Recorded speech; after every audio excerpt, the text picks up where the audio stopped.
மணிமுத்தாறு, அகஸ்தியர் அருவிகளில் வெள்ளப்பெருக்கு ஏற்பட்டுள்ளதால் அருவிகளில் குளிக்க வனத்துறை தடை விதித்திருக்கிறது. இது குறித்த கூடுதல் விவரங்களை எமது செய்தியாளர் வனராசங்கர் வழங்கிட கேட்கலாம். வணக்கம் வனராசங்கர், இது குறித்த விவரங்கள்.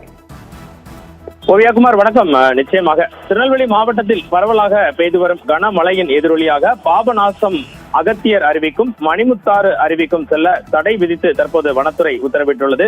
களக்காடு முண்டந்துறை புலிகள் காப்பக துணை இயக்குனர் ஸ்ரீகாந்த் இந்த அறிவிப்பை வெளியிட்டுள்ளார். வெள்ளப்பெருக்கு காரணமாக களக்காடு முண்டந்துறை புலிகள் காப்பகம், அகத்தியர் அருவி மற்றும் மணிமுத்தாறு அருவிக்கு பொதுமக்கள் செல்வதற்கு தடை விதித்து தற்போது உத்தரவினை வெளியிட்டுள்ளது. மேற்கு தொடர்ச்சி மலைப்பகுதிகளில் தொடர்ந்து கடந்த 2 நாட்களாக பெய்து வரும் தொடர் கனமழையால் தற்போது மழை கொட்டித்தான் வருகிறது.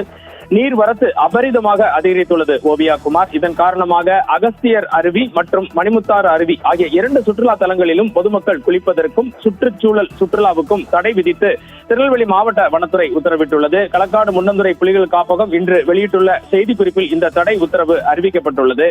தண்ணீர் வரத்து மிக மிக அதிகமாக உள்ளது. மேற்கு தொடர்ச்சி மலைப்பகுதியின் உள்பகுதியில் அமைந்துள்ளது. தாமிரபரணி ஆற்றின் பாபநாசம் பகுதியில் அகத்தியர் அருவி அமைந்துள்ளது. மேற்கு தொடர்ச்சி மலைப்பகுதியின் மணிமுத்தாறு அணைக்கு அருகில் மணிமுத்தாறு அருவி அமைந்துள்ளது. சுற்றுச்சூழல் சுற்றுலாவுக்கும் பொதுமக்கள் பாதுகாப்பை கருத்தில் கொண்டும் அருவி பகுதியில் தொடர் வெள்ளப்பெருக்கு ஏற்பட்டுள்ளதால் இந்த தடை விதிக்கப்பட்டுள்ளதாக வனத்துறை சார்பில் தெரிவிக்கப்பட்டுள்ளது.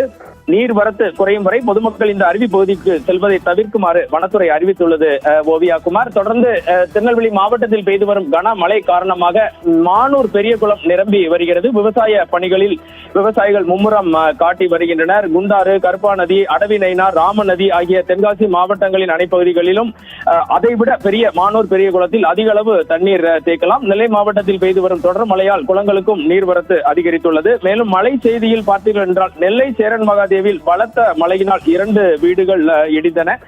சிறிய அளவில் பாதிப்பு ஏற்பட்டது. பொதுமக்கள் யாருக்கும் காயம் எதுவும் ஏற்படவில்லை. திருநெல்வேலி மாவட்டத்தில் நேற்று முன்தினம் முதல் தொடர்ந்து மழை கொட்டி வருகிறது. இன்றும் தற்போதும் மழை நீடித்து வருகிறது ஓவியாகுமார். தங்களுடைய விரிவான தகவல்களுக்கு நன்றி வனராசங்கர்.